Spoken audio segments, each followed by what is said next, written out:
Olá pessoal, tudo bem? Bem-vindos à quinta aula do curso de Metodologia e Produção Científica e o nosso tema de hoje é projeto de pesquisa. Tenho que destacar desde já que essa aula ainda é menos pretensiosa que as aulas anteriores, então não esperem ver aqui uma análise aprofundada sobre o projeto de pesquisa e sobretudo sobre planejamento de pesquisa, mas sim uma retomada de discussões que a gente já fez nas duas primeiras aulas, sobretudo, e mostrando como isso vai se refletir num projeto, até muito mais para a atividade final do nosso curso, para os que se inscreveram para a certificação, do que mesmo para aprender como fazer projetos num sentido mais amplo e mais profundo. Então, por isso eu recomendo, para quem tem interesse maior nesse tema, que leia os textos que eu recomendo nesses comentários que eu sempre faço aí a cada um dos vídeos que eu vou postando.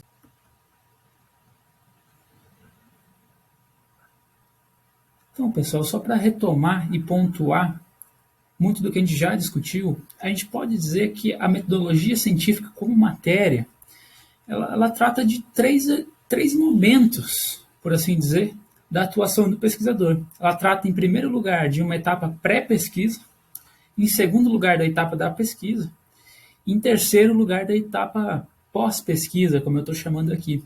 Ao menos deveria ser assim para que fosse uma matéria abrangente e que desse instrumentos minimamente completos aí para o pesquisador sair preparado nesse universo da ciência e particularmente da ciência do direito aqui, que é a maior parte do nosso público. Na etapa pré-pesquisa, pessoal, vai ser importante a revisão bibliográfica e, sobretudo, o planejamento, que é mais o nosso tema de hoje. Mas eu falo de novo da revisão bibliográfica para deixar claro uma afirmação que eu fiz. Lembra lá que eu falei, pessoal, revisão bibliográfica não é pesquisa. E alguns ficaram com dúvidas sobre isso, outros fizeram ponderações. Então, quero esclarecer aqui o que eu entendo por revisão bibliográfica. Vejam, ela não é pesquisa porque ela pertence à etapa pré-pesquisa, sobretudo. Não é a realização de levantamento de dados ou de análise de dados, que é a pesquisa propriamente. Ela está antes da pesquisa. Você tem que fazer uma revisão bibliográfica com um procedimento pré-científico, por assim dizer, no bom sentido do termo.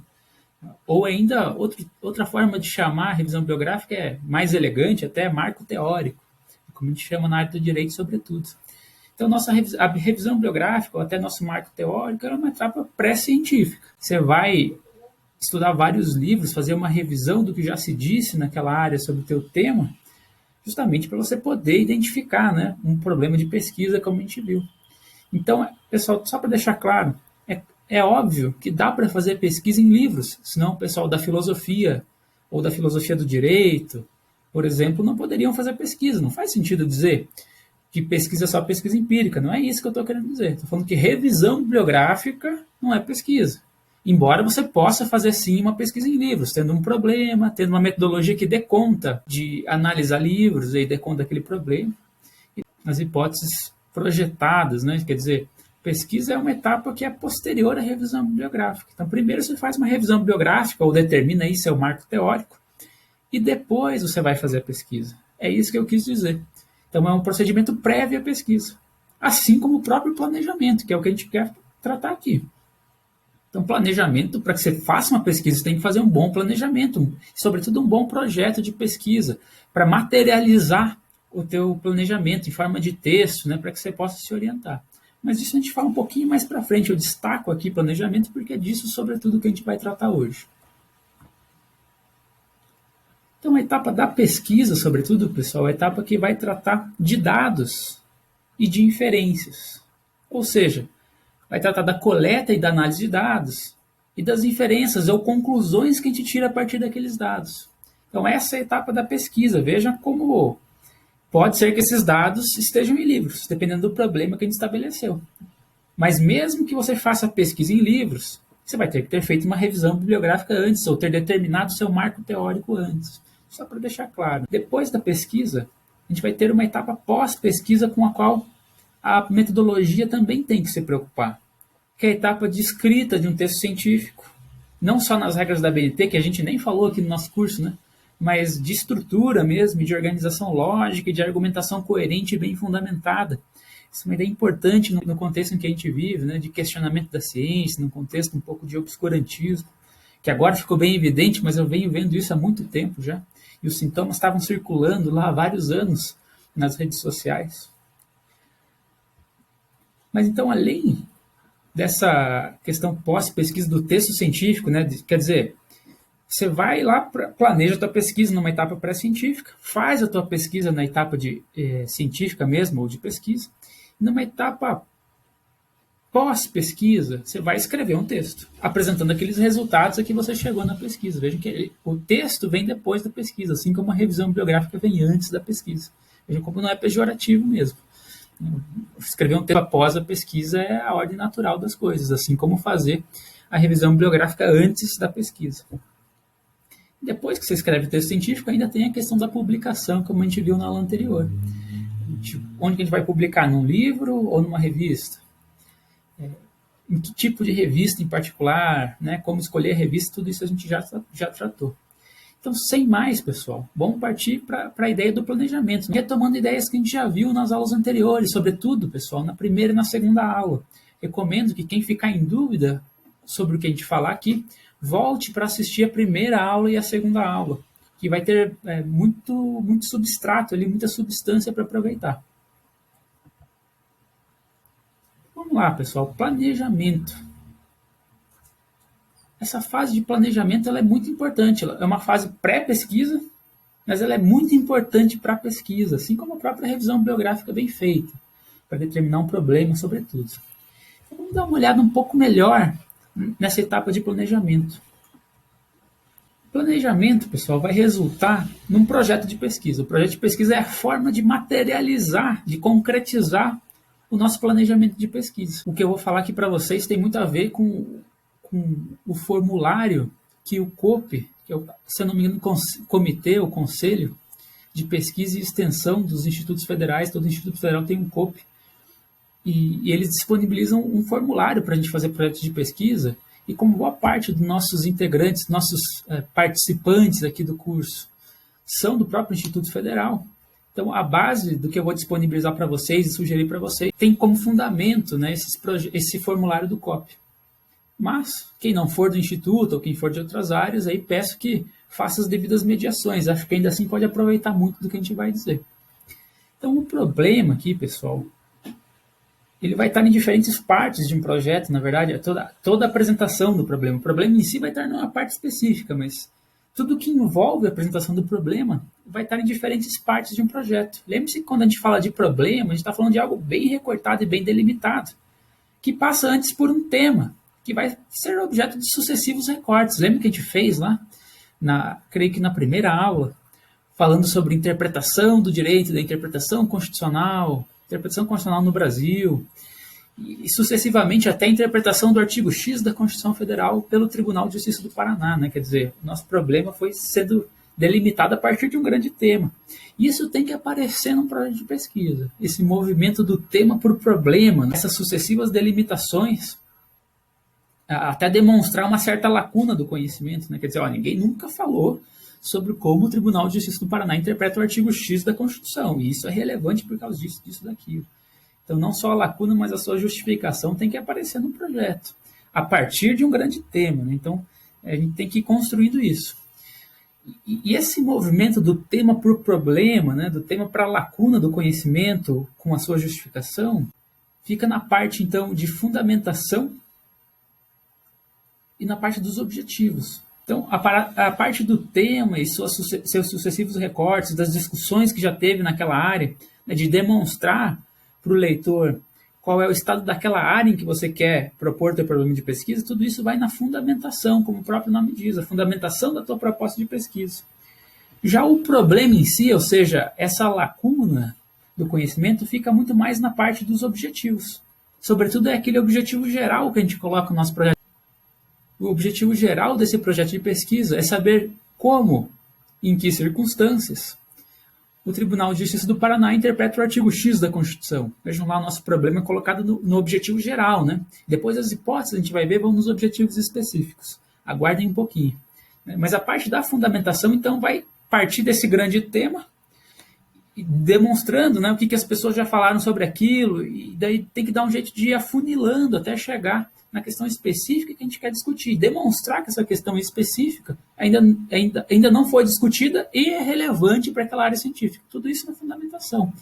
Daí logo em seguida vem os objetivos, né? A gente coloca lá o problema de pesquisa, respaldado em toda aquela fundamentação que vai do tema à lacuna do conhecimento. Isso quanto ao problema num projeto de pesquisa. Veja que interessante, mais de uma parte do projeto. Agora, a metodologia também geralmente tem um ponto específico. A questão da metodologia, pessoal, ela é, em alguma medida, dividida em teoria e prática. O que acontece muito de um desvio ou um erro que o pessoal comete muito é de agigantar a dimensão teórica da metodologia e deixar de lado a dimensão prática, que na verdade é a mais importante, na minha opinião. Eu acho que a metodologia é uma questão muito pragmática. É claro que sempre vai ter uma diretriz teórica, né? A diretriz teórica da metodologia vai direcionar como você vai fazer a pesquisa. Mas o como na prática são vários procedimentos, né, do que você vai fazer mesmo. E o pessoal às vezes acaba deixando essa dimensão prática de lado. É muito comum que agigantem a parte da teoria metodológica e não falem nada sobre como realmente eles vão fazer aquela pesquisa. Então, pessoal, essa dimensão prática é muito importante e ela tem a ver com a coleta e com a análise de dados.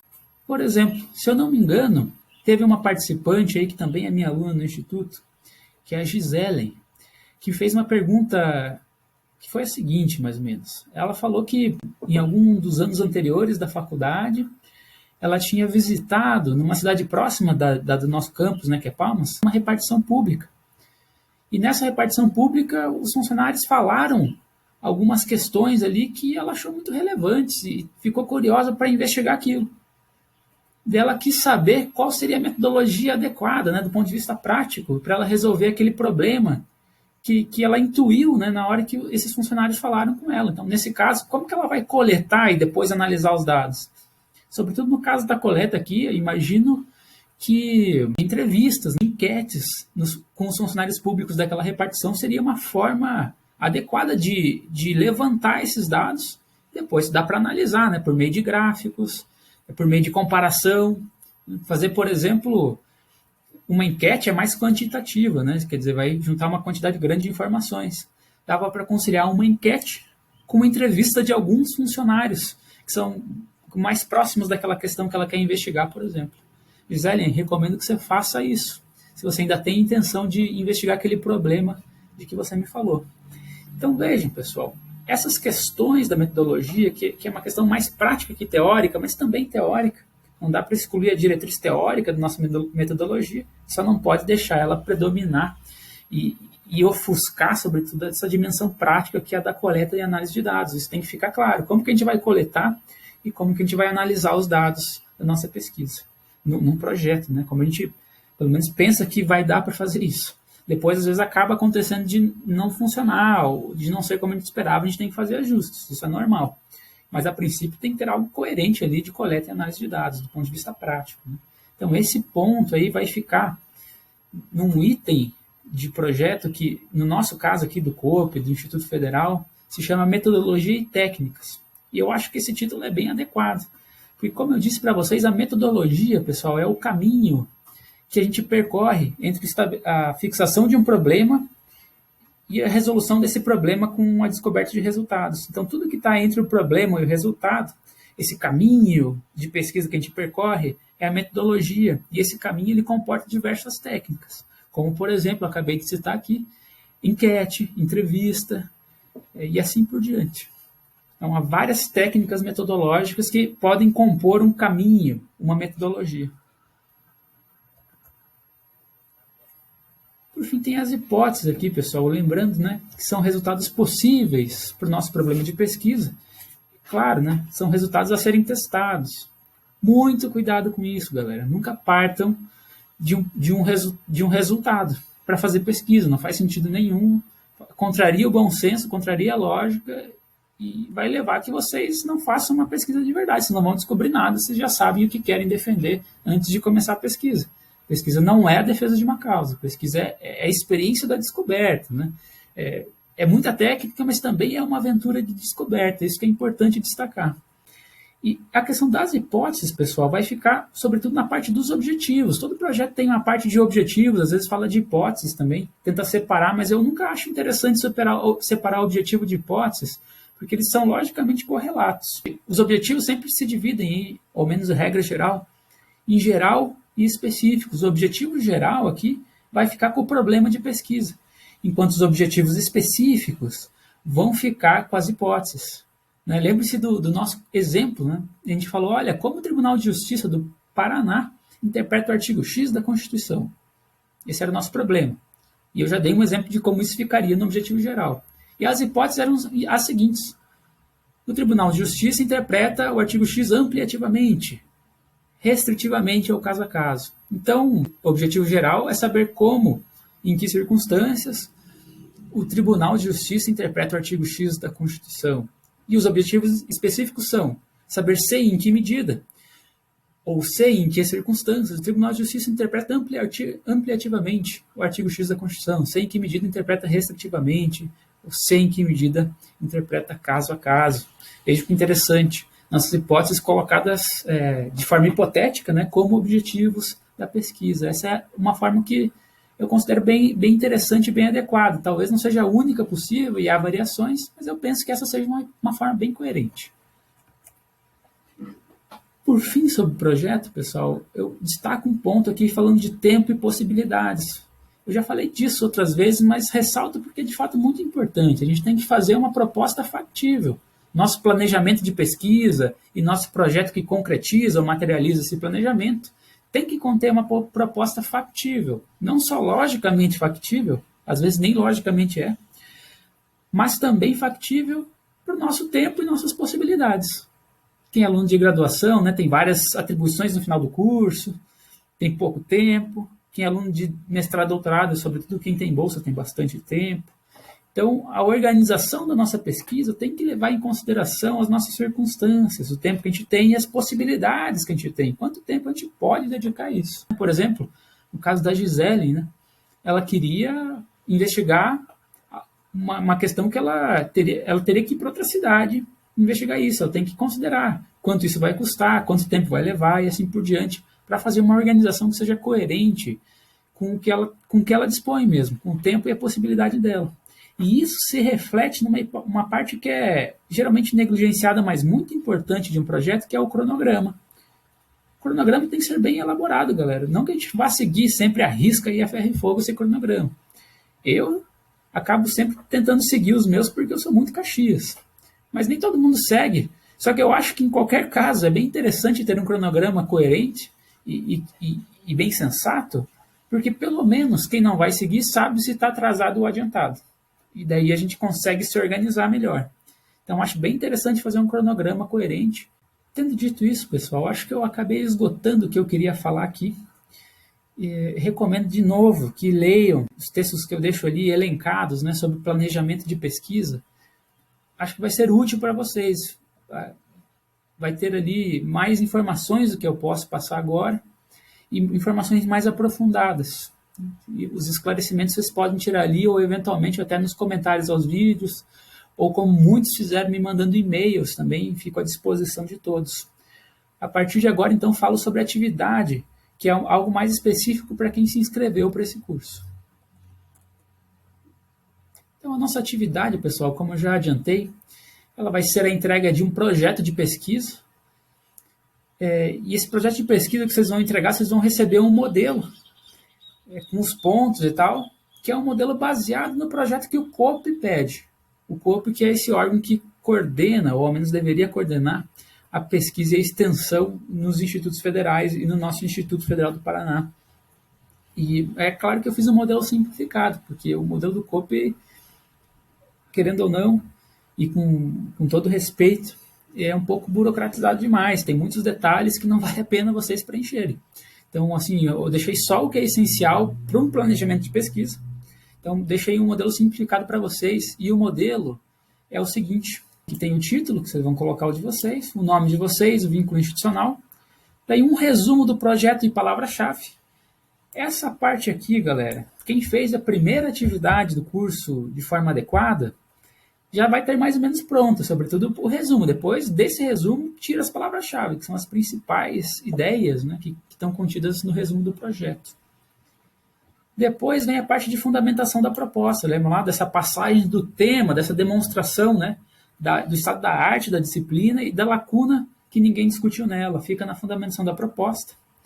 Depois vem objetivos a serem alcançados, em que vocês vão falar de um objetivo geral que vai conter o problema e de objetivos específicos que vão conter as hipóteses de pesquisa. Depois aqui metodologia e técnica de trabalho, que é a parte da metodologia, né, pessoal? Lembrando sempre que a gente nunca pode deixar a diretriz teórica da metodologia ofuscar a dimensão prática que ela tem, que é a mais importante de mostrar para o leitor, né, e para quem vai avaliar esse projeto, quais são os procedimentos, as técnicas até de coleta e análise de dados que a gente vai usar. Isso que é metodologia até do ponto de vista prático, qual que é o caminho, né, a sequência de técnicas de coleta e análise de dados que a gente vai usar. E por fim tem o cronograma, né, que vocês podem fazer por mês e atribuições, né, meses em cima, atribuições do lado, que não tem um modelo fixo. E por fim as referências, né, sejam referências bibliográficas, sejam referências legislativas e mesmo de documentos e decisões judiciais. Aí vocês podem pesquisar na internet como é que faz citação desses diferentes tipos de referências, né, segundo as regras da BNT. Então, além desse modelo simplificado que vocês vão receber, eu vou mandar também um exemplo para vocês terem como parâmetro na hora de elaborar o projeto de vocês. E esse exemplo é o meu projeto de pesquisa, esse que eu toco aqui no Instituto Federal do Paraná, dentro do Grupo Ágora. E peço desde já desculpas para vocês pelo projeto, que é um projeto até mais, acho que mais extenso do que deveria, podia ser mais conciso, que é um projeto bastante complexo e ambicioso no bom sentido do termo. Porque agora eu já tenho doutorado completo, porque agora eu sou professor de dedicação exclusiva, que tem uma boa carga horária alocada para pesquisa. Então eu fiz uma pesquisa que era uma pesquisa bastante ampla, levando em consideração as minhas circunstâncias, como eu recomendei para vocês.